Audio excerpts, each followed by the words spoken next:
BDR হত্যা ঘটানোর পরে যারা আফটার মাত্রা ট্যাকেল দিয়েছে এই হাসিনার হয়ে তাদেরকেও বিচারের আইনের আওতায় আনতে হবে। এই কমিটি নিয়ে আর কোনো তালিবালি চলবে না। তালিবালি করবেন তো আগুন জ্বলবে। আমি রক্ত একবার দিয়েছি, আরেকবার না হয় মরবো আমি। কাউকে ক্ষমা দেওয়া হবে না।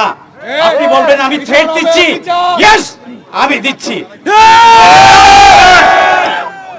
আমার যতদিন আমি বেঁচে থাকবো, আমার শরীরে রক্ত প্রবাহিত হবে, আমি এই বিডিআর হত্যার বিচার নিশ্চিত করার জন্য আমি মাঠে থাকবো। ওরা আত্মহত্যা করেনি, ওদেরকে মেরে ফেলা হয়েছে কারণ তারা সত্য বলতে চেয়েছিল, তাদেরকে মেরে ফেলা হয়েছে। লেফটেন্যান্ট কর্নেল অবসরপ্রাপ্ত ফেরদৌস আজিজ। বিসমিল্লাহির রহমানির রহিম। আমি মাঠে আছি 15 বছর যাবত। নিজে রক্ত দিয়েছি ছাত্র আন্দোলনে। আমার মাথায় 13টা সেলাই আছে। আমি নাছোড়বান্দা। আমি চাই এই বিডিআর হত্যার কমিশন অতি দ্রুত গঠন করা হোক। এখানে আমার অন্যান্য বক্তারা অনেক কিছুই বলে গেছেন, আমি বক্তব্য লম্বা করব না। এই কমিটি নিয়ে আর কোনো তালিবালি চলবে না। তালিবালি করবেন তো আগুন জ্বলবে। আমি রক্ত একবার দিয়েছি, আরেকবার না হয় মরবো আমি, তাই তো? কিন্তু এই কমিটি গঠন করতে হবে, এর বিচার হতে হবে। ভারত বাংলাদেশ তখনই দখল করে, সার্বভৌমত্ব তখনই হরণ হয় এই বিডিআর হত্যাকাণ্ডের মাধ্যমে, যেটাকে বিডিআর বিদ্রোহ বলে চালানো হয়েছে। দুইটা কমিটি, ন্যাশনাল কমিটিগুলো কি করেছে সেটা আমি জানি, কারণ আমি তখন সার্ভিসে ছিলাম। আমি জানি কে কি করেছে, আলামত কে নষ্ট করেছে। আব্দুল কাহার আকন সে কোথায়, তাকে ধরে নিয়ে আসেন। সে তো পালিয়ে গেছে। সে 5ই আগস্টের পরে সে কিভাবে পালায়, আরো অনেকে পালিয়ে গিয়েছে। সকল অপরাধীকে ধরে আনতে হবে, নিরপেক্ষ তদন্ত কমিটি গঠন করতে হবে। কোন বিতর্কিত ব্যক্তিকে, ফ্যাসিস্ট রেজিমের কোন ব্যক্তিকে এই তদন্ত কমিটিতে যাবে না। আমি আবারও বলছি আপনাকে, কোনো তালিবালি চলবে না। আমি মাঠে আবারও নেমে গেছি। আমি আছি 15 বছর যাবতই আমি মাঠে আছি।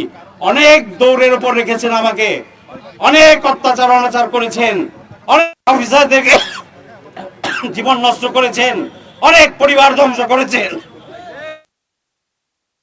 কাউকে ক্ষমা দেওয়া হবে না। আপনি বলবেন আমি থ্রেট দিচ্ছি, ইয়েস আমি দিচ্ছি। আমার যতদিন আমি বেঁচে থাকবো, আমার শরীরে রক্ত প্রবাহিত হবে, আমি এই বিডিআর হত্যার বিচার নিশ্চিত করার জন্য আমি মাঠে থাকবো। কতগুলা বিডিআর গৌরবোজ্জ্বল বাহিনী, ঐতিহ্য আছে 100 বছরের, সেই বাহিনীটাকে ধ্বংস করা হয়েছে। এই বাহিনীকে পঙ্গু করে দিয়েছে তারা। গত 15 বছর বর্ডারে আমাদের গুলি করছে, আমাদের লোক মারছে, বিডিআর পাল্টা একটা ফায়ার করতে পারতো না।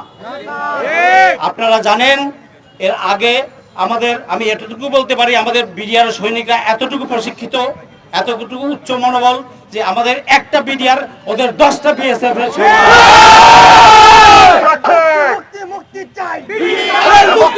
বিডিআরকে আবার পুনরায় বিডিআর বাহিনী হিসেবে তুলতে হবে।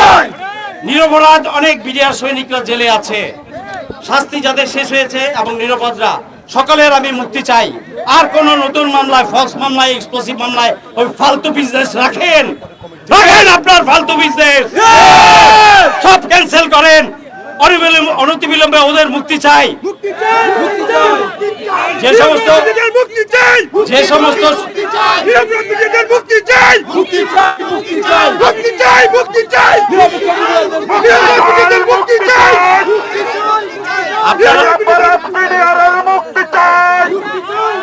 আপনারা জানেন বিডিআর ওই সময় বিডিআর তদন্ত চলাকালীন সময়ে কাহার ছিল, ওখানে তদন্ত চলাকালীন সময় আমরা মাঝে মাঝে পেপারে খবর পেয়েছি প্রায় কতজন যেন 15 বা 17 এরকম আত্মহত্যা করেছে।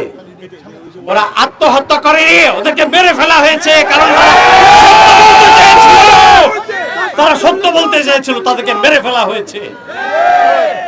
বিডিআর হত্যার সাথে যারা পরিকল্পনায় জড়িত ছিল, খুনি হাসিনা তো অবশ্যই ছিল, রয়ের লোক ছিল, পলিটিক্যাল লিডাররা ছিল। এদের সকলকে আইনের আওতায় আনতে হবে, গ্রেফতার করে এনে বিচারের কাঠগড়ায় দাঁড়া করাতে হবে।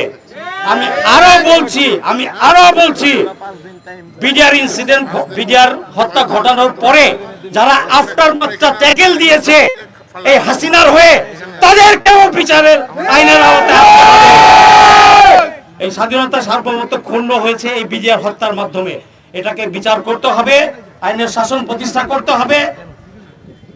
সেটা আপনিও ভালোভাবে জানেন জেনারেল সাহেব, স্বরাষ্ট্র উপদেষ্টা। আমি যে একটা নাছরবান্দা এটা আপনিও জানেন খুব ভালোভাবে। কোনো মাপ নাই, কোনো তালিবালি চলবে না। অনতিবিলম্বে বিডিআর কমিশন গঠন করুন।